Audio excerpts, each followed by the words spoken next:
I suppose carefully, if your stuff is as wet as mine, get your book out. By the way, I spent the money over the summer. I got a waterproof bag. It's a good idea. It's a good investment. Put it out there. It is the last day. It's supposed to be raining like this for a while, and I decided, you know what? Let's go out with a bag. Well, the thing about rain, it always comes back. So.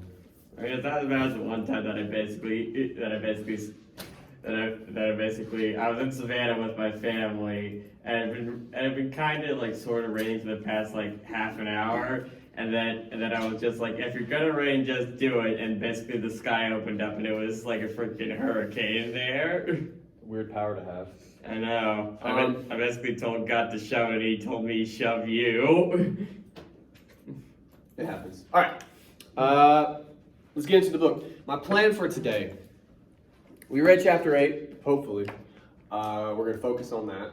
First half-ish of class, we're gonna talk about Vonnegut. Second half of class, I'm actually going to look forward a little bit into next week. We're going to talk about research, how to do it.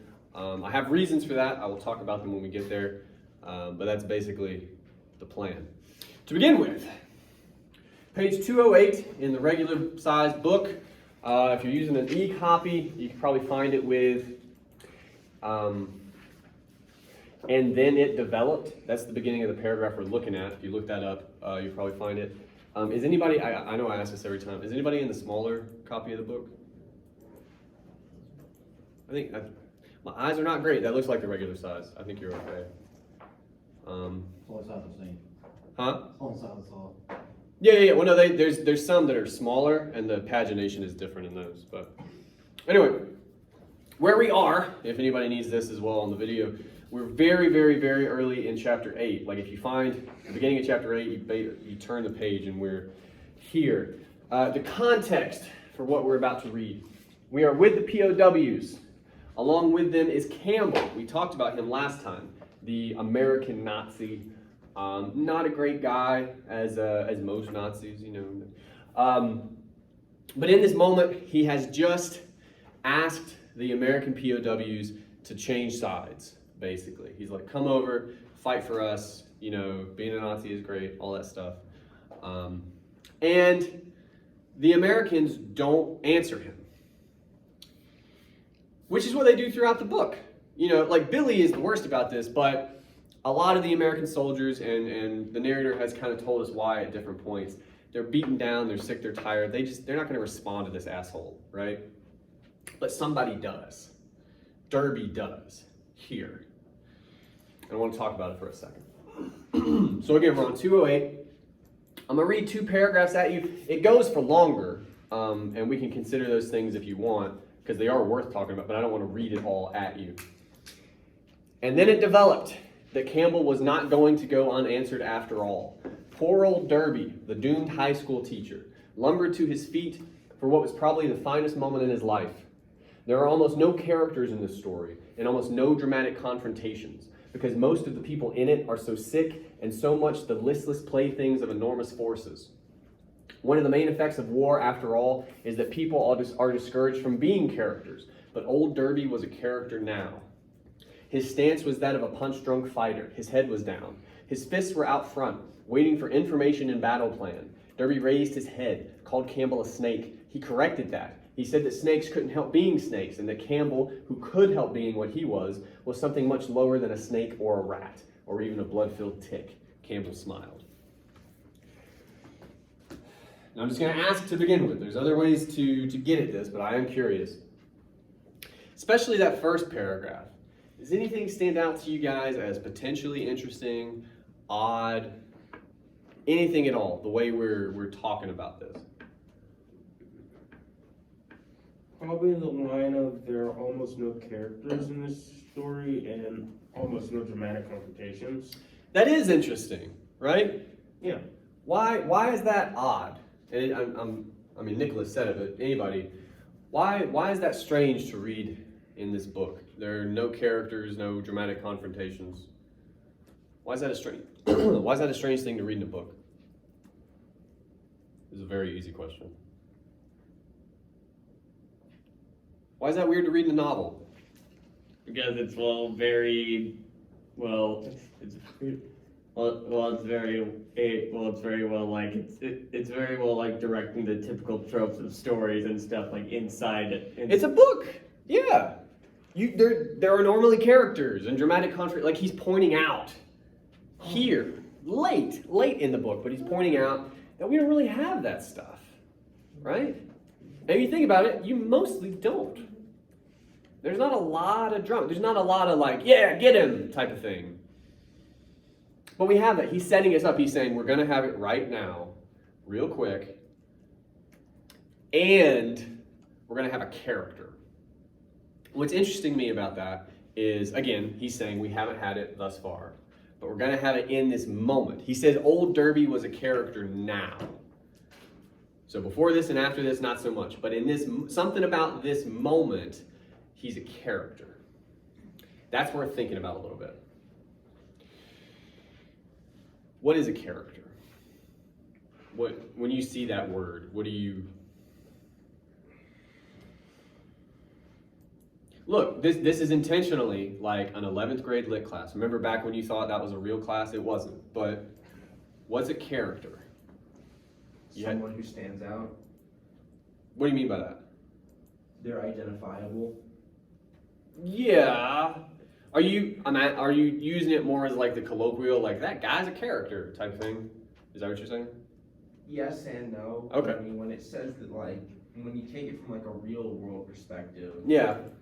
you know, to say that someone's a character, you aren't talking about them in like the normally. Mm-hmm. You aren't describing a real person as if they're fictionalized. Yeah. Okay. Well, so how do you think we're using it here? I guess is my question. I think you'd be using it as when they say that the war discourages people from being characters. Yeah. I think it's mainly just trying to just say that, like, you know, don't stand out. That could be part of it, I suppose. And he says they're listless playthings of enormous forces. Do you guys know what listless means, by the way? Give it a shot. It's like, it's kind of like, I don't want to say like unpowerful, but like just sort of plain. Yeah, no energy, no enthusiasm. Some of you seem pretty listless right now. Sure, and he's saying that that's how they are all the time, these people. So they're not capable, even, of being characters. And part of that could be, yeah, like, worth our attention is another way to maybe think about standing out in the way you're talking about, right? I think there's more to it, though. And it could maybe help us to think about how Derby behaves here. That next paragraph, his stance, that one. What's Derby doing here? How would you describe that paragraph? He's talking to Campbell, but like, are they chatting? Like, what is...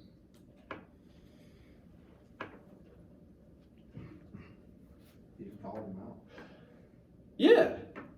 He insults him several times. And again, he goes on, like it's a bit of a speech. Again, I didn't read all of it to you, but he keeps going at him. He's not talking to him, he's talking at him, right? Yeah. Okay.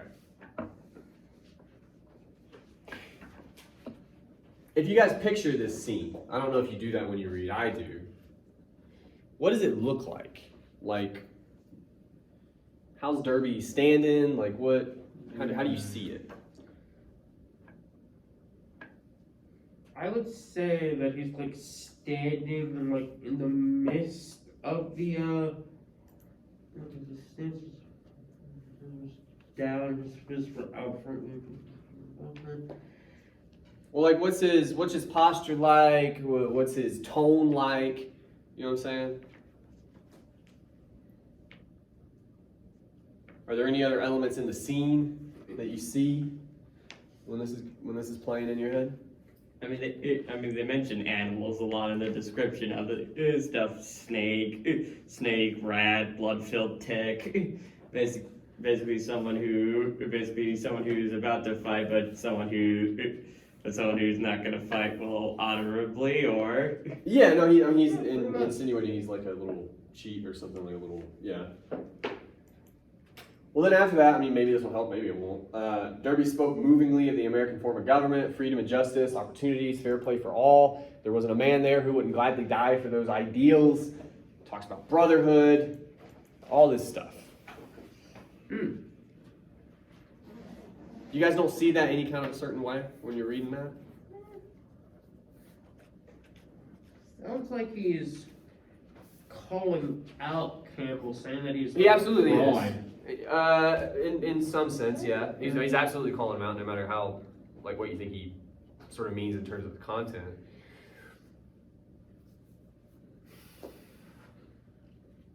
There's two ways to go about this. You guys weren't taking debate on the first one, so we'll try the second one. Who does he sound like? Who talks like this? The narrator tells us people don't really do this sort of thing in the book. So if we've seen it anywhere else, it's not going to be super often. Who sounds like this? You're a rat, you're a tick, freedom and justice, brotherhood. Sounds like a movie character. Yeah. How so? Just there are quotable lines there. Yeah. Well, they're moving, They're right? moving. Yeah. They I don't want to say he talks like a leader because I don't think that's it. He certainly thinks he is, and to be fair, But he is the leader. He got that by default, but he is the leader, right? I mean, he's also the only one of this entire group of soldiers who actually seems to feel have much of anything. Yeah. Yeah. Well, and when I asked before how you guys see this, like especially when it says he spoke movingly and it like goes into all those ideas, I can almost hear like fucking music come up. You know, so like it. Yeah. you're thinking of like some sort of Star Spangled Banner. Just But it feels, yeah, like it feels like that. It feels like that. So, okay, so again, then we're back to this idea of a character. But it's contrasted by how benign everyone else around him is. Yeah. I mean, even with Campbell, he's the only one out of everyone who's German. And like you say, he's the only one that's called a Nazi, but he's the only one that chooses to stand out as well. He's a bit of a character as well. Think about how he's dressed. He's dressed ridiculously. Yeah. So again, I'm gonna say, what is a character in the way that we're using it, in the way that Vonnegut is using it? Who does Derby sound like? You say he sounds like, and I don't think this is inaccurate, he sounds like somebody in a movie, like right before they're about to go into hell or whatever, you know, you seem like somebody's gotta give this speech. Maybe it's halftime at the game in the fucking Friday night, like whatever movie or show, right? Like there's this moment where this happens. We've all seen it many times. If we're saying he's a character, here, only here, what are we kind of insinuating? Everyone else isn't. Yeah, but fuck them, we're not talking about them. What are we insinuating about him here? What does it mean to be a character in this book, in this moment? We said he sounds like a movie. People tended to agree with you, I think, judging from the room. What's a character in a movie? What do we know about him? They've got. They're relatable? No, slow down. Say that it's like, My son's favorite character is Darth Vader. Now, you say a lot of things about Darth Vader. I don't think relatable is one of them. I hope, yeah. right? He's a character. I don't think, walk around and see a whole lot of people like Darth Vader. Yeah. What is Darth Vader? What is a character? How do we define it? Darth Vader's a villain. Yeah, but again, character. What is a character in a movie or a book? But again, nobody reads anymore, so we're talking about movies. Could it be like someone who's, you know, Who's what? I can't hear you. Sorry, someone who's unique in your opinion. We're gonna come back to that idea. Someone who fits a certain role in the story. You're playing a role. It might be villain. Yeah, it might be villain, If you're hero, Campbell. just villain, hero, mentor figure. Well, Derby's a little bit of the hype man hero figure in this moment, right? In this moment, he's that role. But we're calling him a character, and importantly, we're calling him a character in a book that has none, and no dramatic confrontations. Have we talked about any of this before? And I ask that question because we have. So I'm really asking when. When have we talked about drama? When have we talked about characters in this class? We have. Just not in those terms. Who's, in this book, who's worried about drama? Sorry, I have nothing to drink, so this is what we're dealing with. Who's worried about drama in this book? There's two people, really. Do what? Billy? Billy's kind of the opposite of drama. Do you know what I mean? Like, I mean, he goes through stuff, but he does it like he's... Lazaro brings drama. I always read Lazaro as almost the flip side of Billy. Like, Billy is the passive side of lack of free will. Lazaro is like the super aggressive side, right?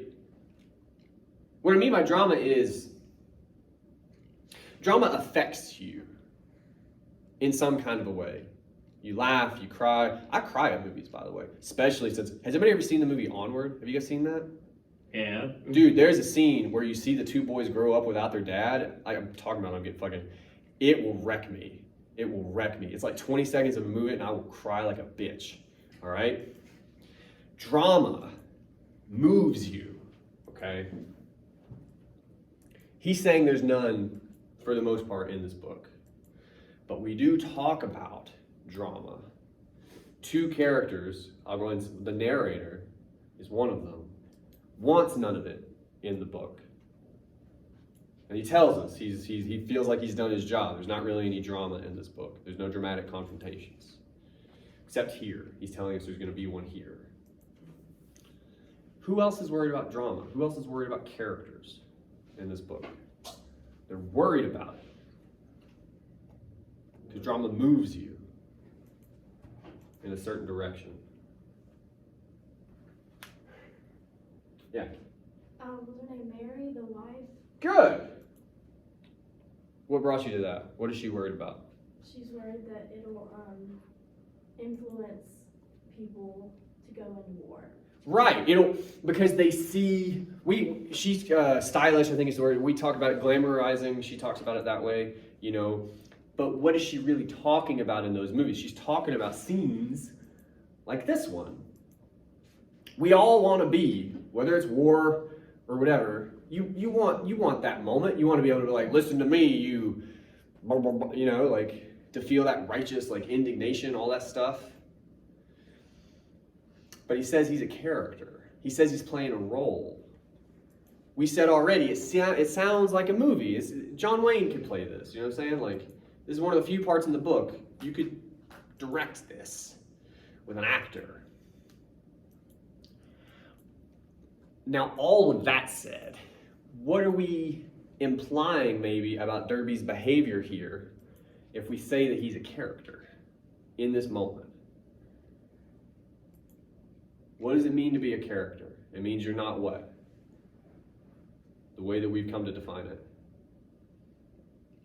Actors play characters. John Wayne, Frank Sinatra, they play characters. You're not being what, real? Not important.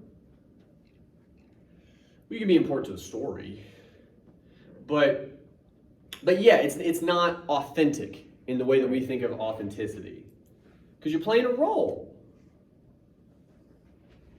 The implication would be, how does Derby arrive at this language? We're saying he's a character here, and we admit he sounds like a movie. He sounds like a movie. He's seen them too. He's just kind of enacting whatever version of Friday Night Lights existed in the 40s, That's what he's doing. So on the one hand, he's exactly what Mary is worried about, again, right? But on the other, we just said so many, I want to get it right, most of the people in the book, are so sick and so much the listless playthings of enormous forces. Some of these forces we've talked about, socio-political climate. If you're a soldier, that means you take orders, like all these things, people tell you where to go, how to be. There's other forces in play. One of those forces, cultural narratives. What's a soldier supposed to be? Well, I don't know, but I grew up watching a bunch of movies that I got that kicking around in my head. That's going to tell me something, It tells Derby what to do here. Because he's seen it before. He hasn't lived it, but he's seen it. I'm going to ask a hard question now. I mentioned this before class. Enormous forces. I just want to entertain it for a second. He says people in this book are just getting pushed around by forces. They're getting told where and how to be. The people in the book, according to the way he's talking about them, sound a lot more like Billy. We see Billy get pushed around, but everybody else is just kind of there. But he's saying they're all much closer to Billy. You guys think of any other forces in the book? We haven't talked about them a lot because we had to kind of get here first. What's pushing some of these people around, telling them how to behave, how to see the world even at times? To remind you guys, and for those of you at home who didn't see this in the video, I came in drenched. I had to take that shirt off. I cannot carry an umbrella.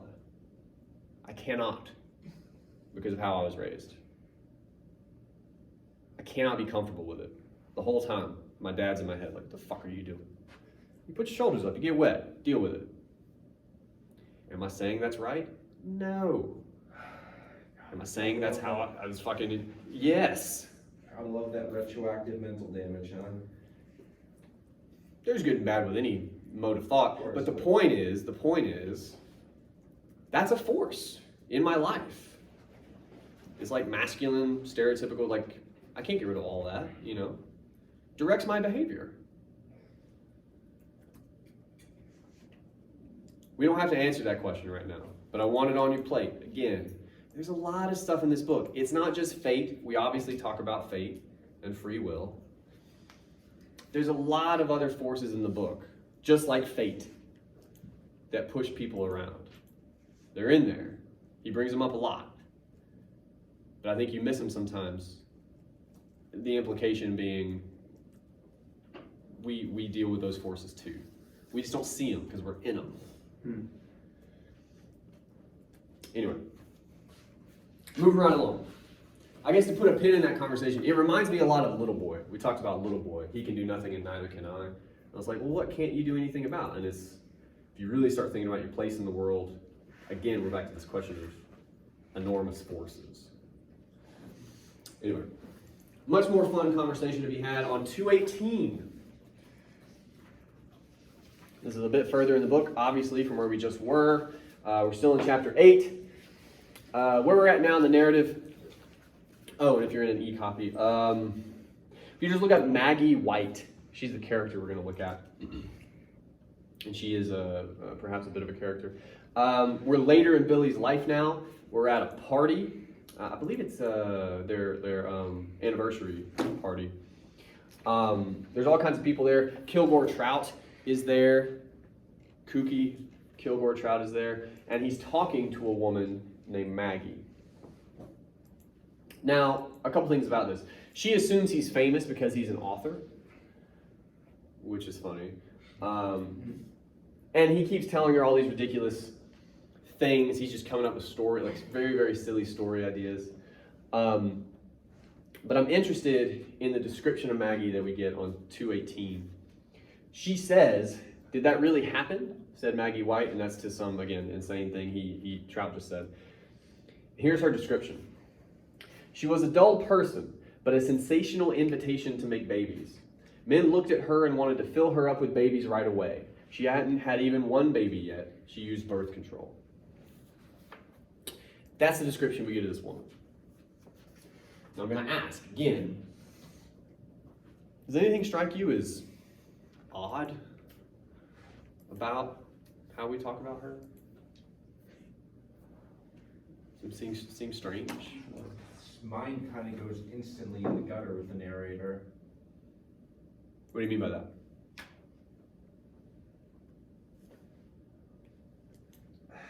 I don't know.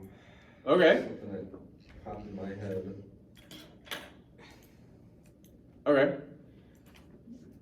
Look, on the surface, I'm just asking a really, I feel like, pretty basic question. Like, what is there anything weird about this? The way we talk about this woman? Is this how we normally talk about people? No. No. Okay. Well, what part? Where? Help me. I can't find it. What's strange about how we're talking about her? Like, I remember saying that all the guys want to throw babies, pretty much. Yeah. That's atypical, we'll say, right? You're not probably used to hearing anybody talked about like that. Okay. Well, number one, again, I just want to remind you, there's those alarm bells. If you're taking notes as you read even a little bit, that's something you probably want to say, all right, this is weird. I'm not sure what's going on, but this is strange. Okay, good. Secondly, just to make sure we're on the same page, what is he really saying about her? She's pretty lucky, apparently. People want to fuck her. That's what he's saying. That is what he's saying. But he doesn't say it that way, right? Look, if he said that, that would still probably catch your eye, because that's a hell of a thing to say about a person. But that would weirdly be more acceptable, I think, to us.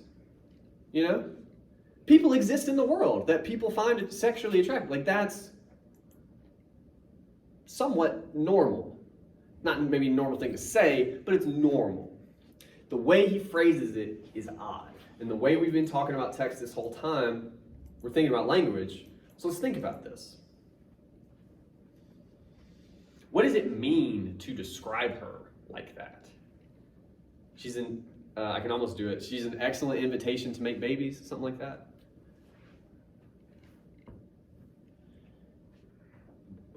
What does it do to Maggie to talk about her like that? It almost, I don't want to say objectifies, but Sure. Why? Why do you think so? because it just gets right to the To what? guttural side of. Guttural? I don't know the right word, man. Okay. Well, I mean, to be very clear, people fuck all the time. I'm not interested in sex shaming. Like, it gets right to something. You're not wrong there. But what are we talking about? She's an excellent invitation to make babies. People want to fill her up with babies. It says all this. What are we doing to? I do think we objectify her here. But how? If anyone's not clear on that term, we are saying she's made into an object here. Easy. Huh? Easy. No. It says people want to make babies. It doesn't say she's just out to fuck. Like, that's different. How's she made into an object here? How do you know? I feel like it's pretty easy. The narrator said it. I don't think he called her an object, does he? Well, no, he put the thought out this way. How so? What does it mean to objectify somebody? What does that even mean? What are you doing when you intentionally or unintentionally objectify somebody? What are you doing? You're, I guess, lessening them. In what sense? Like, you are dehumanizing them. Good. Yeah. You make them into an object. You take away their humanity in some capacity. There could be way more to Maggie, right? Now, to be fair, the narrator says she's a dull person, so it doesn't sound like there's a lot more, but it's probably more to her than her biological capacity for replication, right? Which is what we're talking about. Well, now the question is, why are we objectifying her here? Because that's a weird move. The narrator does it, right? Why do you think he's doing that?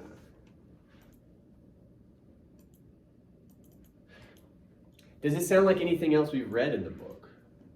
This moment. Do we ever talk like this at any other point? I only ask because that could help you if you think about the tone here. Other than just an object, which she does sound like. We're objectifying her after all. What else does she sound like? She's an excellent invitation to make babies, all that stuff. Sorry, I'm mold eyelashes. It's killing me.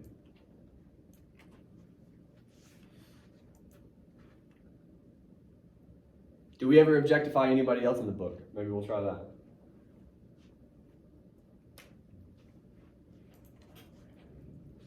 I know you guys heard that. I'm so self-conscious about how hungry I am. We don't objectify anybody else in the book? Making people into objects? We don't do that? Oh, yeah. Train. Well, we compare the train to people. A train, I think, Machine. for most people, they're objects. Yeah, this whole thing with making people into machines, right? Yeah. The machine's an object with a function. We don't say she's made of metal here, like we've been doing in a lot of these cases. But she sounds like a machine, a baby-making machine. So the narrator does it all the time. He tells us, and it's only at a couple points actually, but he tells us why he does that. He gets it from somewhere. Somebody else in the book refers to people as machines. Does anyone recall who that is? It's not the narrator. He tells us he gets it from somebody. Who talks about people like they're machines? Who would that make sense for? What does a machine do and not do? A machine does what? Everything it's told to do. What it's told to do, which is to say machine cannot do what? Make decisions. So who talks about people like they're machines? There's a certain group of people in the book.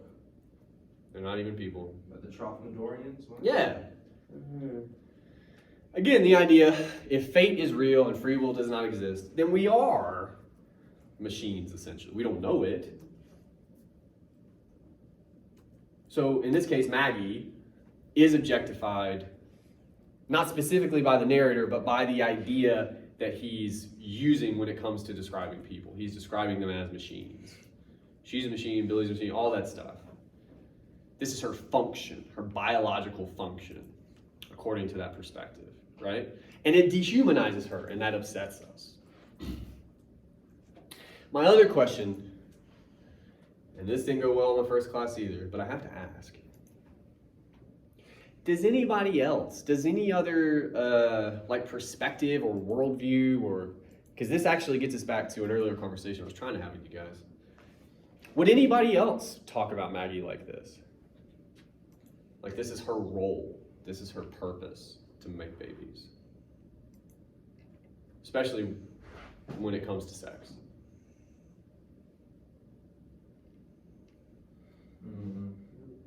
We mentioned birth control, that seems intentional.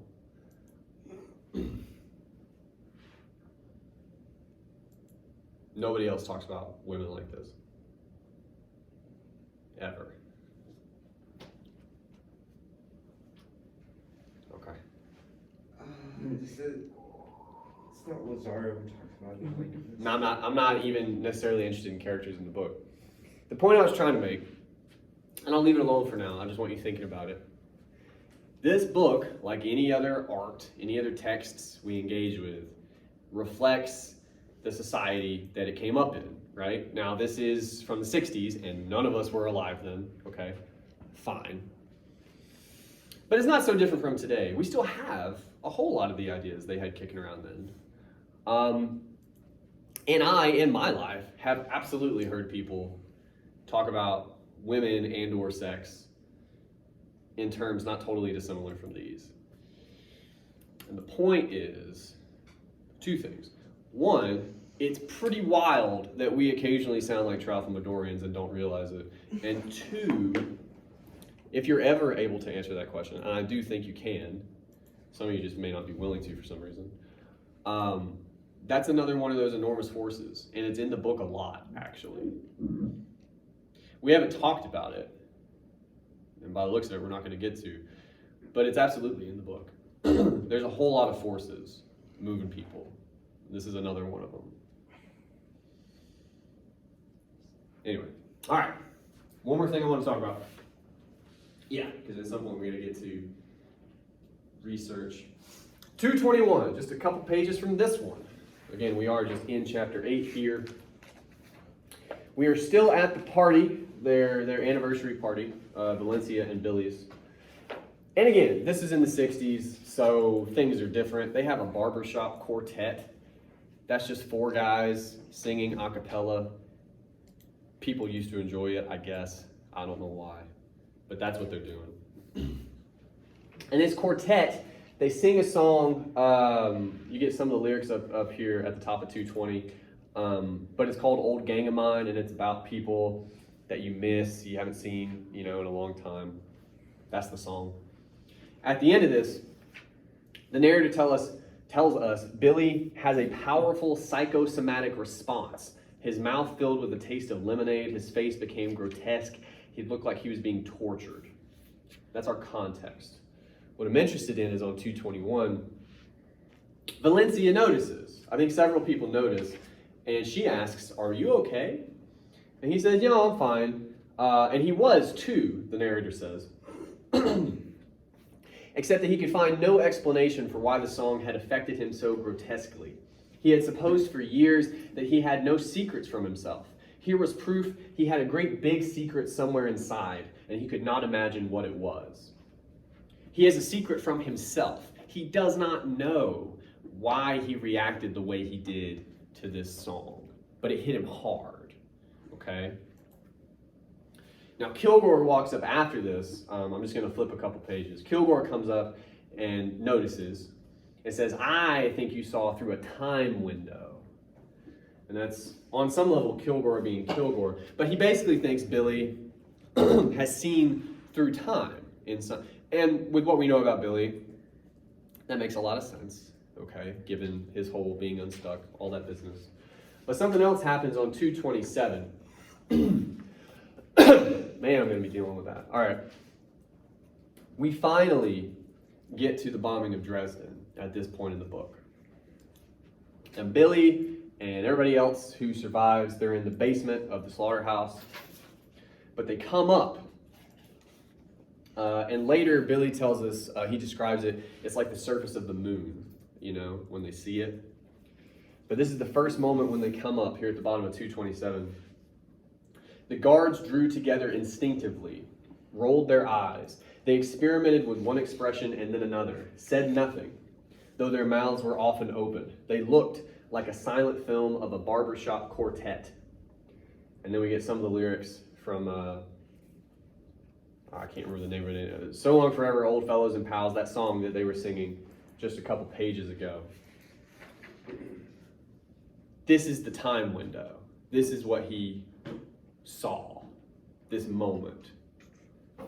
And it's only a couple pages after. So again, I think the narrator wants you. But would it have been a moment he'd seen before, since it happens in the past for him? Sure. We're going to talk about that.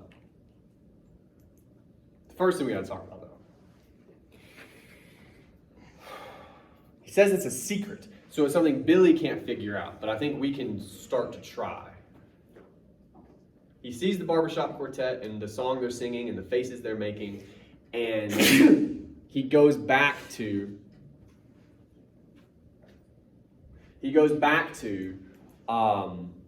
this moment when they leave the basement and the guards in their faces. Who are these guards? Let's start with that. Who are they? What do we know about them? We don't know much. What? They aren't really much in the way of soldiers. Sure, but I mean, who are they? Where are they from? They're from Dresden. Yeah. It's their home. Yeah. And when they come up from the basement and they see what sounds like complete desolation, like everything destroyed, what are they seeing? basically they're seeing their lives, the places that they've always They're lived, seeing- just up and it just Everything they've ever destroyed known, rubble. everyone they've ever known, for They're the most seeing part. Sodom. Good.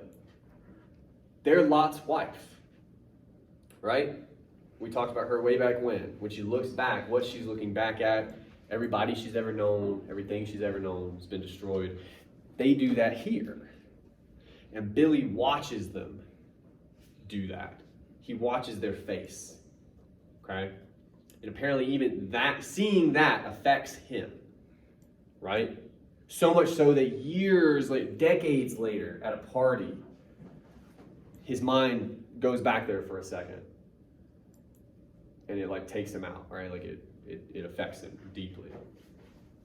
A couple things about that. Number one, you started to make this point a second ago, Dalton. Kilgore calls this a time window. And again, that sounds like Billy. That sounds like something he would do. Kilgore is all about sci-fi. That sounds like something he would say. What are we really talking about, this time window? What is it? We have a better word for it. This is something that happened to him in the past, and he sees it again. What's our word for that? It's fucking memory. Yeah. He remembers. You guys do that all the time. I do it too. Some memories are great, some are not so great. But it's interesting here that it gets dressed up with like time window. We'll talk about that next week. But it's interesting. The other thing is, Billy says this is a secret from him. He either doesn't know or can't know why this affects him, right?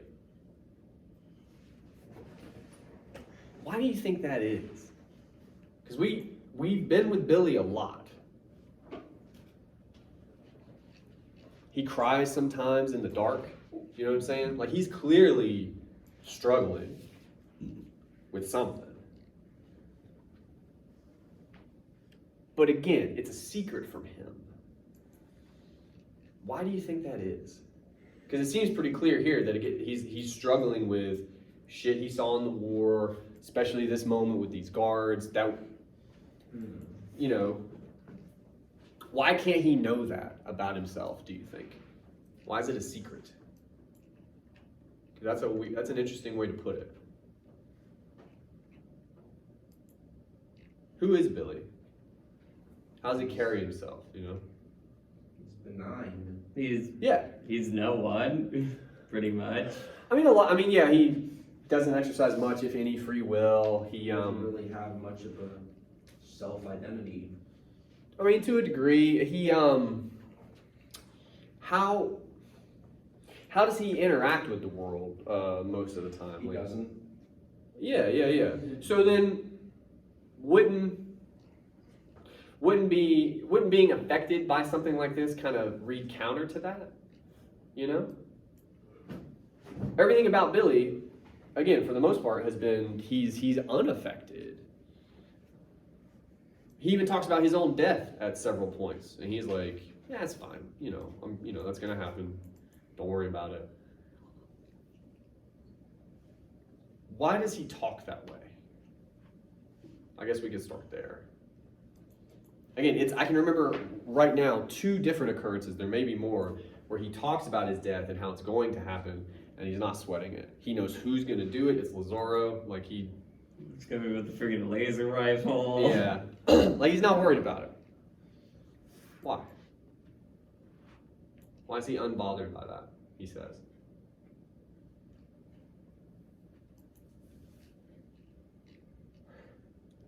What, because he's seen it already? That's part of it. But even in, I'm pretty sure you guys have read this to this point. He's with like a group of cops or bodyguards or something, and they're like, "Oh, we'll protect you," and he tells them not to worry about it. Why? Because at the rally, how he talked about how he sees time and stuff, much like the Trafalorians. It's basically Always like, so right. don't wait for me. I'll die and then I'll wake up alive. So it's- alive like 70 years ago. Just So it's, well, on the one hand, it's fated, so you can't do anything about it. And also, I mean, if time is as it is. But anyway, yes.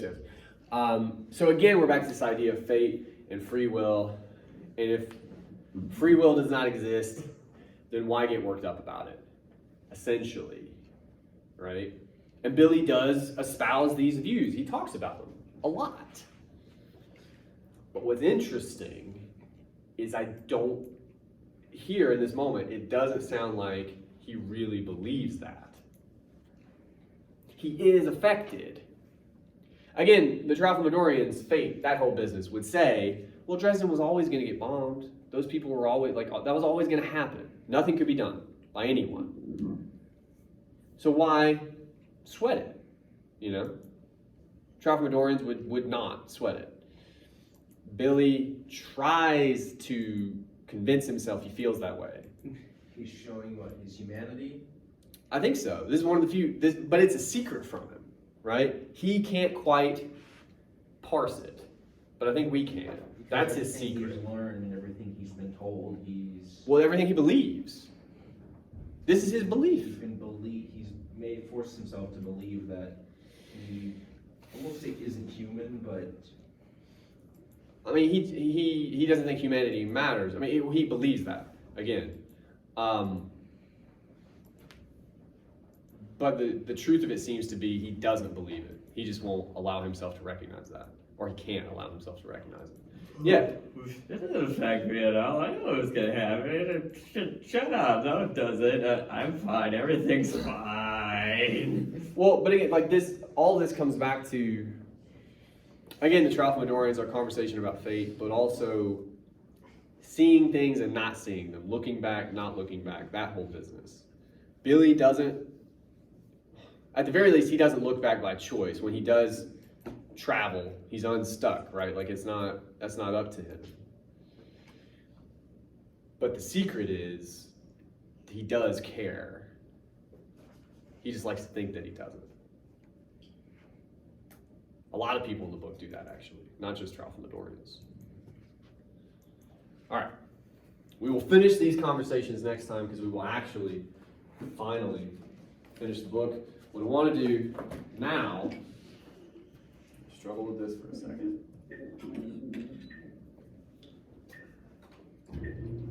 All right. I can do this relatively quickly.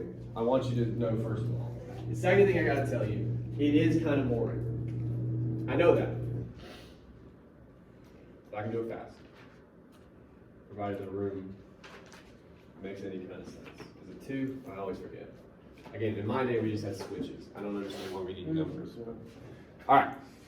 We're going to talk a little bit about research, just to keep you abreast of where we are in our calendar.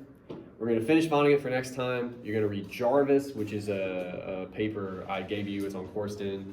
We'll read it next week. Don't worry about it right now. But after that, for these papers, you will have to find 2 sources of your own, okay?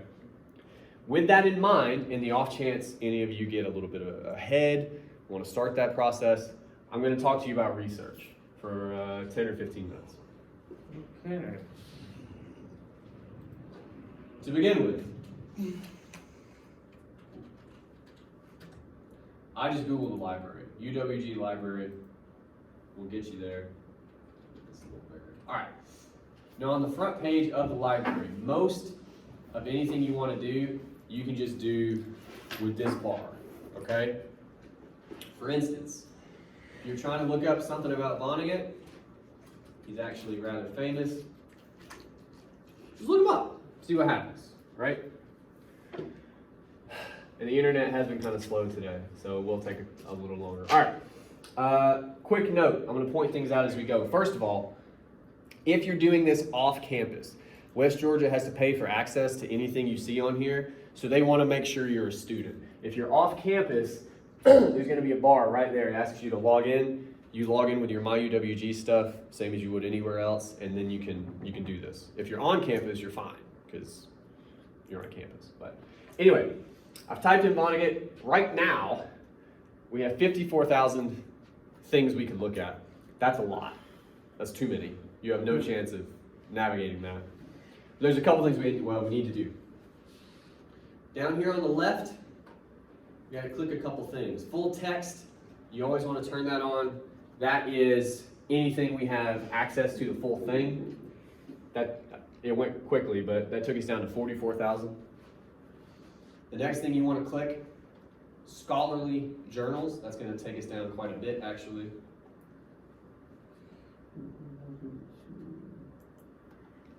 It's going very slow. All right, that took us down to 8,000. 8,000 is still a lot, but it's not 54. So the other, and look, at this stage, when you start to get into lower numbers, you could look around. Like, there's some interesting things in here about Vonnegut you might think about. But I'm actually going to tell you how to get more specific still. These are called Boolean operators. I just give that to you because sometimes it's fun to know weird stuff. But and, or, and not. Those three words. The most useful, in my opinion, is and. So in this case, Vonnegut and. Just a thing we've been talking about all semester. That took us down to 400. Way less than 54,000. The reason that happens, that's going to show you articles that talk about both of these. That's what and does. So it helps you get really specific. At this stage, especially if I'm getting numbers like that, I'm going to go ahead and start looking around. But these next couple steps are very important, okay? The best thing you can do for yourself when it comes to research is find ways to save yourself time. So don't fall into the trap thinking you have to read everything. You're going to need to skim to begin with, okay?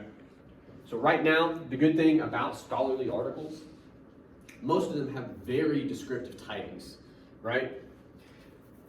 For the Boys, Masculinity, Great Comedy, and the Vietnam War and Slaughterhouse-Five. That sounds absolutely like something most of you will use, not least of which because it's the very first source on this search.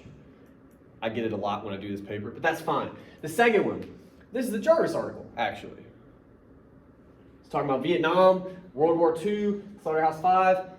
So war and Slaughterhouse-Five, absolutely. I'm probably going to click on that, look at that, right? Titles. I remember using that one when I was in this class last time. Yes. I did not read it well enough, so it ended up being an absolute disaster. Well, we'll avoid that this time. All right. So look, the title's pretty good. We still are not reading the article, to be clear. Right. You scroll down, most articles, not all of them, but most of them will have what's called an abstract. That is a very brief summary of the paper, right? It's right there. You can go ahead and read this. It talks about the Cold War, Vietnam, cultural narrative, masculinity, World War II, Slaughterhouse-Five, and another book that we're not interested in. But most of that, again, sounds super applicable to the kinds of conversations we've been having in this class, right? So it's passed all of those tests. At this point, I would scroll back up, I click on the paper, and I'll wait for it to load. All right. Now, it's like 20 some odd pages and you're going to freak out. You don't have to read all of it. This is where we skim. Most of these articles, this one being 20-ish pages, right? They're going to have longer introductions than you would in a 4 or 5 page paper, something like that. This particular article, I believe the introduction is 3 paragraphs long. Skim that introduction. If she does her job, like I'm trying to teach you guys to do, and she does, her introduction is going to walk you through her big ideas in this paper. And we'll talk about it next week. But she does a pretty good job laying out in these 3 paragraphs what the rest of the paper is about. You skim over that purposefully. You start picking out ideas that still sound like they're tying into arguments you're entertaining, other articles you found, anything like that. Then you can start reading. But you do those 3 things first. You look at titles, you look at abstracts, you skim a little bit. Even if you skim the intro and you're kind of on the fence, sometimes articles will have section headers. Slaughterhouse-Five, A New Kind of War Story, you bet your ass I'm going to read through that. That Okay. sounds like absolute right. Like, there's another one later about the other book. I'm not going to read that because that's not what we're talking about. So you just kind of flit around and gather information before you ever bother actually reading an article, okay? Because if you're going to get stuck in the mud, it's going to be, I've read 10 articles, and students will come to me, I'm like, why did you read 10 articles? Why did you do that? Don't do that. Do these things first. Does that make sense? Great. All right. A couple more things I want to show you, very briefly. I'm gonna click. Oh wait, no, I got one more thing. All right. So there's other operators. I mentioned and that's the most useful. Another one that's super useful is not. What this will do, we went down to 50. That's going to show you the same list we had before, but now it's going to cut everything from that list that had anything to do with war, right? And this, you can use this, like, say you still think you have more to say about that topic, but you have a couple sources on that, you want to see what else is out there. Again, you're just messing around. That gave us 50 sources, and some of them sound pretty wild. But again, you start looking through titles, you just see if they work.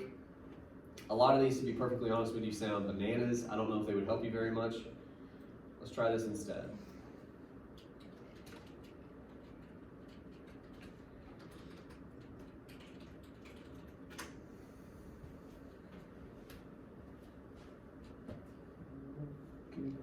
I did hit enter. There we go. All right. So 3,400. So this is Vonnegut and war, but not specifically masculinity. Two things I want to point out to you here. Number one, well, both of these come down to if you're struggling with research, if you can't find something. There's usually two reasons for that. One, your search terms aren't great. You mess with, just play with them.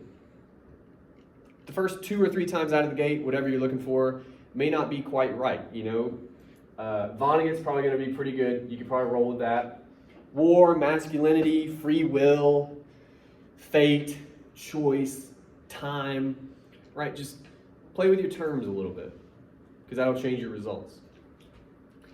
And not, again, that helps you navigate some of these articles, okay?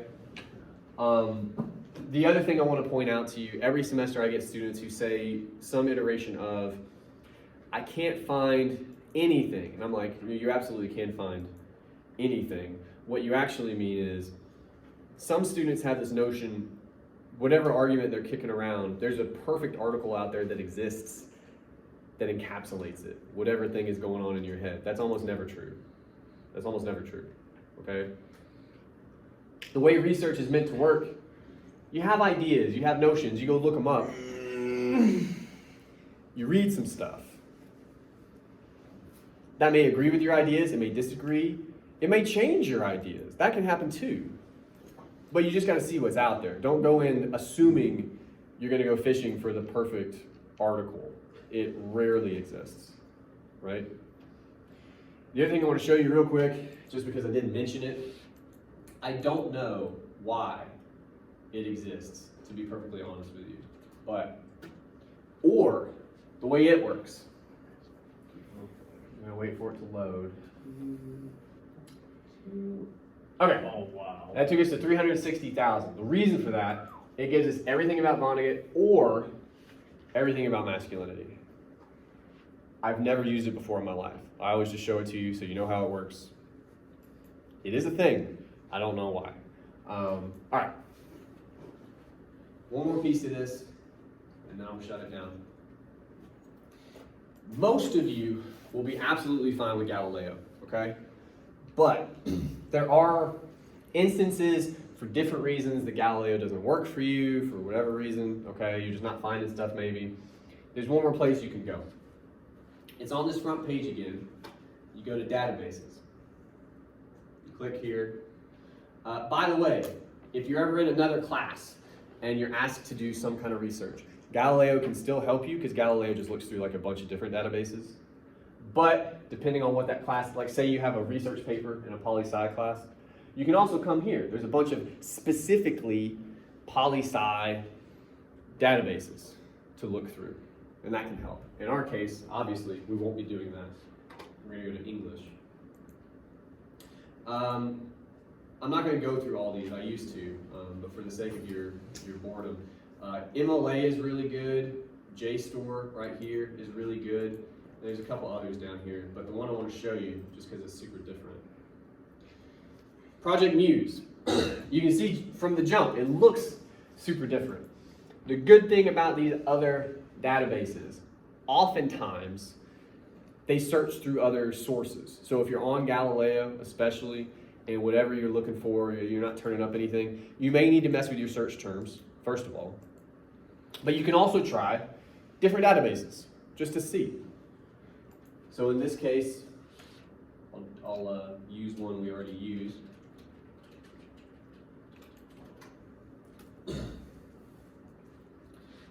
That returned 460 results, okay? And some of these, like we had this one in Galileo, I remember. This is a review. Please don't use reviews. Please never use them. This was not. I did not see this. Sex, paranoia, and modern masculinity. That sounds wild. Taking it like a man, white masculinity, masochism, and contemporary American culture. We definitely talked about that. Mostly in the poems, but it's in the book too. So again, this just helps you see what else is out there in the off chance that Galileo doesn't get it done for you. All right. I told you I would do that as quickly as I could. And I've lost several of you already. I've seen it happen. That's okay. I mean, it's not, but that's the world we're in. Very quickly. Does anyone have any questions about research? Because I sprinted through that. Great. Okay. Please. In terms of Vonnegut, the discussion we had today, or anything we brought up to this point. Any questions, concerns, ideas, fears, moral victories? What's with the dogs What dogs? in the book? Which ones? Everyone, all the dogs barking, the repetition of it. Oh, okay, The okay. fact that No, I know what you're Charles talking about. I know what you're talking dogs, about. The fact that Billy owns a dog. Yeah. Specifically, it's the barking. Because dogs in general are just popular. But we keep mentioning the dogs barking like in a particular way. That's part of that repetition conversation we're gonna have next time. It comes up. I don't know if the dogs come up specifically, but the repetition comes up toward the end of the book. We're gonna talk about it, but we gotta get there first. Any other questions? That was a good one. We're just early. Outstanding. All right. Well, to review where we're headed, I just want to keep you guys aware of all this. We're finishing Vonnegut Monday. Okay. You have a discussion board post due on Monday as well. I did mention that last time, so you could have already done it, but well, you know. All that said. If you want to revise, I think many of you should. That's due Tuesday night, 11:59. It's on turnitin.com. You know, do it like you did the other stuff. Oh, there was something else. Oh hell, hold on.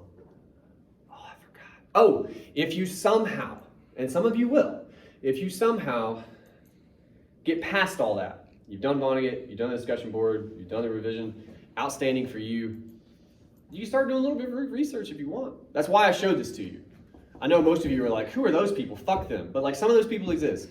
If you somehow find yourself on the other side of these assignments and you want to maybe get a little bit ahead, that's why I showed you this. You can start research because we need to do that too. That's all I got. Thank you. I'll see you Monday. That's all, folks.